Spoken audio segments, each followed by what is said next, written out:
Dito sa Barangay Poblasyon sa Muntinlupa, may isang tahanan na sa unang tingin pa lang, alam mo marami ng pinagdaanan. Ito ang ancestral house ng pamilya ni Nanay Mareles Salvo. At mula sa pagiging bahay ng kanilang pamilya, ito ngayon ay isa ng kainan na naghahain ng mga pagkaing Pinoy na tiyak na babalik-balikan. Welcome kayo sa aming tahanan na ngayon ay isa ng kainan. Tiyak na mabubusog kayo sa masarap na kwentuhan at masasarap na pagkain, ihahain. Damhin natin ang homey feels na hatid ng kainan nila Nanay Mareles dito sa Kitang-Kita. Talagang pumasok lang Tao po! Ay! Wow! Akala... Hi! Wow! Sorry po! Iba ang... kumakatok ako sa bahay. Kala ko... Ang ganda. Ipituan na... Bahay kasi pa rin naman ito eh, hindi ba? Good morning po! Good morning! Welcome po! Welcome po sa aming tahanan. I-welcome natin si Mami Mareles Salvo. Ang matriarch ng bahay at ng property na ito, ng pamilyang ito, at ngayon naging restaurant na. Yes, thank you po. Konting tour naman. Talaga na i-preserve. House tour naman tayo. House tour naman. Okay, Mami, ilang taon na po ang bahay na ito?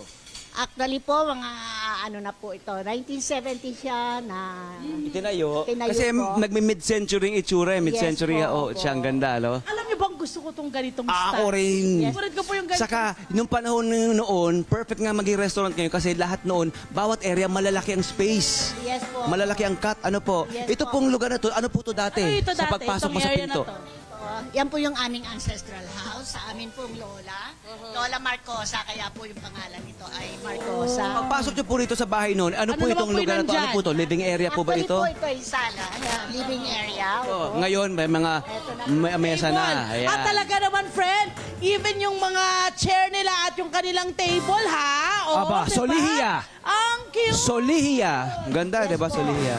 And then, dito po sa area na to, Ang nandito kusin yung kanilang... dati, ano po ito? Kasi Ano may to? parang... Actually po yan ay dating office. Okay, at adjacent po niyan yung dining. And then doon po Ngayon ito na ang kanilang restaurant kitchen. kitchen ng po. Kita! Ang galing na nakikita. So, aakyat na tayo ngayon. Ay, ganda! Ganda Ang gusto ko po. talaga may mga wood. Ayun Oo. na, aakyat tayo ngayon Ganda. dito. Ngayon, ito po, Ito po, original pa rin ho ito. Original yan. Wala kahit pong itong binago. balustre, ito Kahit po, itong balustre, Opo, original lahat yan. Wala po siyang binago kasi pati pinaka-layout na yan na talaga siya. Inalis lang po yung mga division kasi ito yung room ko eh. Oo. so itong mga kwarto natin, mga dating bedroom, naging Yes po. mga ano na po ito, mga function room na po. Yes po, eto na ngayon. Meron siyang private room. Okay. Okay, dito na Ito tayo. naman po. Nako, nakahanda na. Friend, doon ako sa kaliwa. Dito O ako. sa kanan. Dito ako. Dito, doon ka, my friend. Doon na ako, my friend. Ayan. Okay, doon na Sana tayo. ng crispy pata. Oh, Princess Patay. Ma'am, mauna po kayo, Ma'am Mariles. Upoy muna natin si... Yan, usog natin. Ayan, ma'am. Ayan Okay. na. Siyempre, nandito na, nakahanda na lahat. Ano ang mga best seller mo rito, Ma'am Mariles, sa kasa? Yung lahat ay bestseller na, no? Ayan, crispy pata, katabi. Wow. Yes po. Good for how... Siguro po, good for 4 persons Four. yan, or 3 to 4. Ayan, at siyempre, susunod po natin. Ayan po yung lempo. Ano yan? Kare-kare. Kare, yes po, yan, kare. Salmon din. Ay, salmon po ito, sinigang sa Sinigang na salmon. Morcon.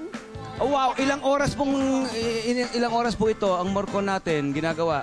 Kasi papalambutin yan eh. Oo po, naka-preserve na po yun, ano na lamang. Naka-refrigerate na po, naka-freezer. Opo. Naka-prepare na po siya. Opo, naka-prep And na. then ito pong laing. Laing, Ayan. tignan nyo naman itong Ay. laing. Tignan nyo naman yung laing na yan. Tignan nyo Yes. naman yan. Oh. Ganda. Nice. At ito ho bang lahat ng pagkain na nandito ngayon ay yan ho ang inyong isiniserve Family, sa Yes oo. po, opo. Ayan po. Ah. Ayun ang pinaka-favorite nyo dito sa mga pagkain. Actually, lahat po yan favorite, ano? Pero yan po, ang sinigang sa miso, yan. Talagang Ma'am Mariles, best. ano pong advantage ng pagkakaroon ng sariling pwesto? In your case, sariling bahay na naging restaurant. Malaki po advantage yan, lalo na for the family. Kasi noong mga pagbala pang ganito, siyempre naghahanap kami ng mga places. So Pwesto. pagka may mga events kami, as a family, gathering. So ngayon na meron na, andali na lang. Tsaka my friend, alam mo, ang laking bagay nung hindi nagre-rent. Oo, walang rent. Malaking bagay po bawas yun. sa overhead, ano ma'am? Yes Bawas po, mo sa opo. overhead po, Yes ano po. po, oo. Tapos may sarili kang wala na, sarili mo na. All in one. Ito na siguro ang isa sa mga nakita kong pinaka-hardworking na bahay na nakita ko. Kasi di ba, multifunctional. Yes, at correct. restaurant, di ba? Oo. Tsaka, Oo. friend, di ba, nagbabayad ka pa rin ng amalyar. At Oo. least ito ay Self-sustaining. nagkakaroon ng Oo. kita. Oo. Yes po. Paano niyo po ipinakilala yung inyong kainan na dating bahay po ninyo na ngayon ay kainan na? Sa mga Yes kabarangay, opo. Sa mga, ito lang po, kasi lahat po ito halos sa kapaligiran namin, mga kamag-anakan. Andito po lahat ng mga relatives namin. Eh di ang saya ng mga party. Oh, yes po. Dito na rin kami lumaki. Yung kapaligiran niya ng aming mga playground. Kasi noon hindi pa naman masyadong ganito karami ang tao. So, Ang malalaki talaga yung lote, mga kat. yes po, ayan. At ito raw ang first restaurant dito sa barangay. Yes po, ito yan. Ito ang naging ganitong restaurant na ganito. Medyo relaxing siya pagdating mo rito. Medyo naiiba yung kapaligiran. Hindi mo na kailangan pumunta pa kung saang mga lugar. Opo. Ma'am, pwede po bang matikman natin itong ating mga pinagmamalaki mga putahe? Pwede Ayan. na natin tikman yan. Okay, para po sa mga gustong pumunta rito. O, diba, anong oras po kayo nag-open? 9 to 9. Yes, 9 in the Monday to morning. Sunday? Yes po. Araw-araw pala, no? Ayan, para po sa inyong kaalaman. Yan po yung inyong mga matitikman dito. Ito, nuumpisahan na agad ni Kuya Tony Pet. Kay Ma'am ang Mariles masarap muna. na murkon. Ayaw nga naman kay Ma'am Mariles.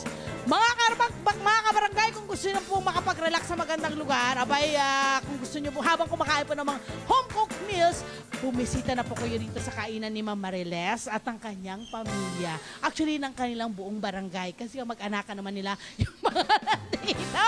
Ayan, at syempre, my friend, maraming salamat. Maraming salamat, Ma'am Mariles! Thank you, Ma'am Mariles. May regalo tayo! Hello po mga Kanet 25! Si Kuya Tony Pet po ito mula sa Love, Tony Pet and Everything. For more Love, Tony Pet and Everything updates, just click on our subscribe button and follow us on our Net25 social media pages at Net25 TV and at Net25 Entertainment Facebook. Magkita-kita po tayo!